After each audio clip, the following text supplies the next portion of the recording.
ज़ैनब और फ़ातिमा बज़ाहिर तो खामोश थीं, मगर दिल ही दिल में अल्लाह से दुआएं मांग रही थीं। दुआ ये थी कि ऐ मेरे मालिक, इस दफ़ा हमारी बहन ना हो, वरना अबू गुस्सा करेंगे और उसके साथ भी वैसा ही सलूक करेंगे जैसा हमारे साथ करते हैं।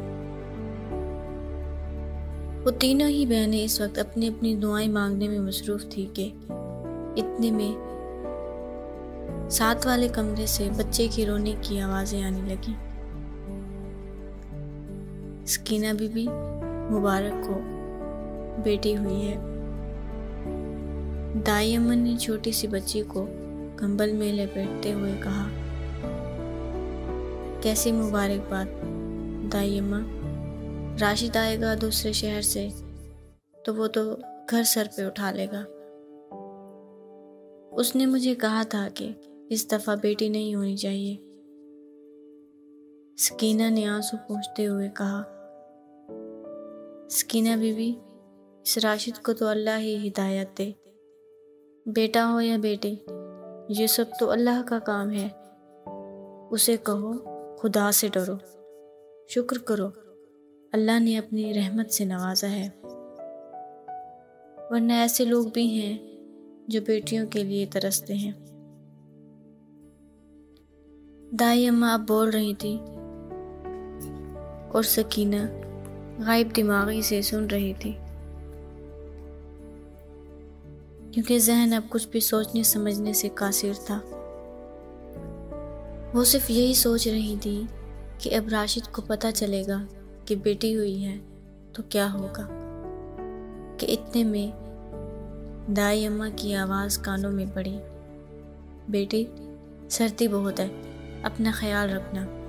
मैं आयशा ज़ैनब को कमरे में भेजती हूँ और ज़्यादा सोचना छोड़ दो, ये सब अल्लाह की देन है। इसमें अल्लाह की मसलियत होगी कि इतने में दरवाजे से बाकी बेटियां दौड़कर माँ के पास आई और आंखों में एक आस लिए माँ से पूछने लगी, अम्मी, हमारा भाई हुआ है ना? लेकिन सकीना की तरफ से कोई जवाब नहीं आया, जबकि दाई अम्मा अब जा चुकी थी। अम्मी बताइए ना, हमारा भाई हुआ है? नहीं मेरी जान, नहीं हुआ भाई, तुम्हारी फिर से बहन हुई है, सकीना ने आंसू पोंछकर मुस्कुराते हुए कहा। आयशा और ज़ैनब बड़ी थी, इस बात को समझती थी कि अब अब्बू आएंगे तो क्या होगा।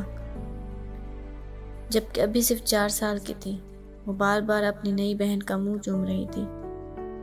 अम्मी, इसका नाम क्या है? फातिमा ने पूछा। रिदा, रिदा नाम है आपकी बहन का, सकीना ने दोहराते हुए कहा। सकीना, नीलम और रियाज तीनों बहन भाई थे, जिनमें सकीना सबसे छोटी और लाडली थी। सकीना की पैदाइश के चंद माह बाद रऊफ, जो कि सकीना का बाप था, खेतों में काम में मसरूफ़ था कि अचानक उसके पैर पर सांप ने काट लिया।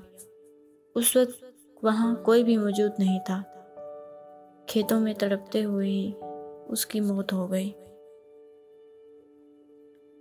यास्मीन, सकीना की माँ ने अकेले ही अपने बच्चों को पाला पोसा, घर घर जाकर काम करती, अपने बच्चों की हर जायज़ ज़रूरत को पूरा किया। वक्त गुजरता गया और बच्चे बड़े होते गए।